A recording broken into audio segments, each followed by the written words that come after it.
हो मेरो हस्पिटल छ, मेरो अरू बिजनेसहरू पनि 5-7 बिजनेस छन् है। पैसा मलाई खासै यो कम्पनीबाट चाहिएको थिएन, नचाहिए पनि आफै कम्पनीले खातामा महिनै पछि जम्मा गर्न थाल्यो। अहिले 2 महिना भयो मेरो चाहिँ लाखभन्दा बढी, पहिलो महिना 1,25,000, दोस्रो महिना 1,50,000 को दरले बढ्दै यो चाहिँ के त यो कम्पनीको प्रोडक्ट युज गरे बापत मैले अरू केही पनि गरेको छैन है।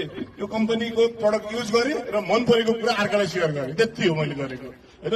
अब जस्तै उहाँले अहिले 50-55 हजार रुपियाँ कमाउनु भएको छ, उहाँले 5-6 लाखको व्यापार गरे बापत उहाँको कारणले 35-40 हजार रुपियाँ मलाई नाफा आइरहेको छ।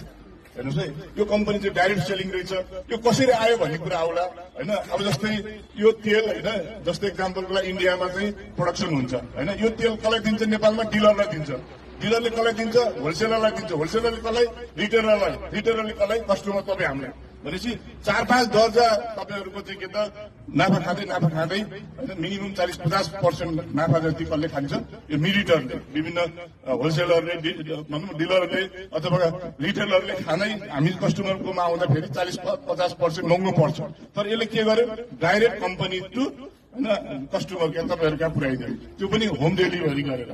हेर्नुहोस् है, त्यसले गर्दा त्यो बिचको नाफा तपाईँ हामीलाई नै के त यसले फिर्ता दिएको छ। 10% उसले राखेको छ, अरू पैसा सबै हामीलाई नै फिर्ता दिएको छ, डाइरेक्ट घटाइदिएको छ। जस्तै एक्जाम्पलको लागि फ्रुटी तपाईँहरूले चाहिँ 265 रुपियाँमा यही सपिङ मलहरूमा तपाईँहरूले किन्न सक्नुहुन्छ होइन।